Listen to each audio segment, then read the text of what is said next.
മുസ്ലിം ലീഗിനെതിരെ വിമർശനവുമായി CPM നേതാവ് A. Vijayaraghavan രംഗത്ത്. ജമാഅത്തെ ഇസ്ലാമി വിഴുങ്ങിയ ലീഗാണ് ഇപ്പോൾ UDF-ൽ പ്രവർത്തിക്കുന്നതെന്ന് മലപ്പുറം പ്രസ് ക്ലബിന്റെ മീറ്റ് ദ പ്രസ് പരിപാടിയിൽ സംസാരിക്കവേ A. വിജയരാഘവൻ പറഞ്ഞു. ജമാഅത്തെ ഇസ്ലാമി വിഴുങ്ങിയ ലീഗാണ് ഇപ്പോൾ.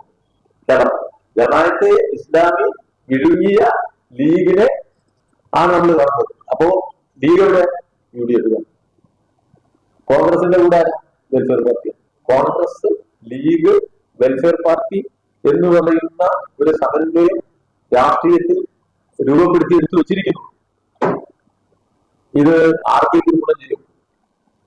ഞങ്ങളുടെ ഉറച്ച വിശ്വാസം കേരളത്തിലെ മുസ്ലിം ന്യൂനപക്ഷ സമുദായത്തിലെ മഹാഭൂരിപക്ഷമാണ് ഈ നിലപാടിൽ അംഗീകരിക്കില്ല. കേരളീയ സമൂഹം തന്നെ ഈ നിലപാടിൽ അംഗീകരിക്കില്ല.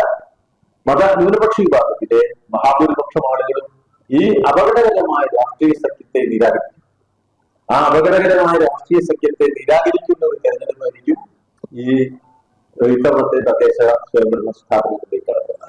BJP പണം ചിലവഴിച്ച് വേരുറപ്പിക്കാൻ ശ്രമിക്കുന്ന സാഹചര്യത്തിൽ അതീവ ജാഗ്രതയോടെയാണ് ഇടതുപക്ഷം പ്രവർത്തിക്കുന്നത്. തീവ്രവർഗീയതയ്ക്കെതിരായി ജനങ്ങളെ അണിനിരത്തുമെന്നും BJPയുടെ വളർച്ചയെ പ്രതിരോധിക്കാൻ LDF-ന് കഴിയുമെന്നും വിജയരാഘവൻ കൂട്ടിച്ചേർത്തു. ന്യൂനപക്ഷങ്ങളെ കടന്നാക്രമിക്കുകയും അധികാരം അഭിരാധികാരത്തിലേക്ക് നീങ്ങുകയും ചെയ്യുമ്പോഴുണ്ടാകുന്ന അരക്ഷിതബോധം ശരിയായ തരത്തിൽ ചിന്തിക്കാത്തവരിൽ നേരെ എതിർദിശയിലെ വർഗീയതയുണ്ടാകും. അതാണ് ന്യൂനപക്ഷ വർഗീയത. സ്വാഭാവികമായിട്ടും അതിനെ വീണ്ടും ഇവർ വീഴും. അങ്ങനെയാണ് ന്യൂനപക്ഷ വർഗീയത എത്തിപ്പെട്ടാൽ അത് ഇവർ തന്നെ വീഴും. അപ്പോ ജമ്മു കാശ്മീരിന്റെ പ്രത്യേക അവകാശങ്ങൾ എടുത്തു കളയുമ്പോൾ ഉണ്ടാവുന്ന അവർഷത്തിൽ അഭ്യസ്തവിദ്യർ പോലും വർഗീയവാദികളായി പോകുന്നു എന്ന അപകടം. ആ അപകടങ്ങൾക്ക് തിരിച്ച് വർഗീയത ശക്തിപ്പെടുത്താനുള്ള സാഹചര്യങ്ങൾ അതെപ്പോഴും റെസിപ്രോക്കലായി പരസ്പര ആദാന പ്രധാനപരമായി വർഗീയതയെ ശക്തിപ്പെടുത്തും. അപ്പൊ ന്യൂനപക്ഷ വർഗീയത ശക്തിപ്പെട്ടാൽ ഭൂരിപക്ഷ വർഗീയത അതിൽ വീണ്ടും വീഴും. ഈ അപകടം നിലനിൽക്കെ വർഗീയതയ്ക്കെതിരായ കൃത്യമായ സമീപനം വേണം.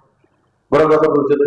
UDF നോക്കുന്നതിൽ ഇപ്പോ 10 കൊല്ലം അധികാരത്തിന്റെ പുറത്തിരുന്ന UDF നേരത്തെ ലീഗുമായുള്ള ഒരു നിരന്തര സഖ്യമുണ്ട്.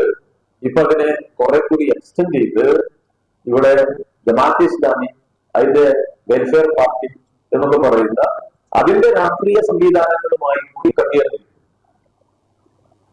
എന്തെങ്കിലും തരത്തിലുള്ള സാമൂഹ്യ ഉത്തരവാദിത്വം സമൂഹത്തിൽ ഒരു കാരണവശാലും ശക്തിപ്പെടാൻ പാടില്ലാത്ത വർഗീയതയുമായി സന്ധി ചെയ്യുക വഴി UDF-ന്റെ ഭാഗത്ത് ഉണ്ടാവുന്നില്ല. ആപത്കരമായ രാഷ്ട്രീയ നിലപാടുകൾ തുടർച്ചയായി സ്വീകരിക്കുകയാണ്. കേരളത്തെ സംബന്ധിച്ചിടത്തോളം മതനിരപേക്ഷതയിൽ ഉറച്ചു നിൽക്കുന്ന സംസ്ഥാനമാണ് കേരളം. ശബരിമല വിഷയത്തിൽ സർക്കാർ ശക്തമായ നിലപാടാണ് സ്വീകരിച്ചതെന്നും അദ്ദേഹം വ്യക്തമാക്കി. വിഷയത്തിൽ വേഗത്തിൽ അന്വേഷണം നടക്കുന്നുണ്ടെന്നും പ്രതികളെ പിടികൂടിയിട്ടുണ്ടെന്നും അദ്ദേഹം അറിയിച്ചു. കുറ്റകൃത്യത്തിൽ CPIM-കാർ ആരെങ്കിലും ഉൾപ്പെട്ടിട്ടുണ്ടെങ്കിൽ പാർട്ടി അവർക്കൊപ്പമല്ലെന്നും A. വിജയരാഘവൻ കൂട്ടിച്ചേർത്തു. CCN മലപ്പുറം.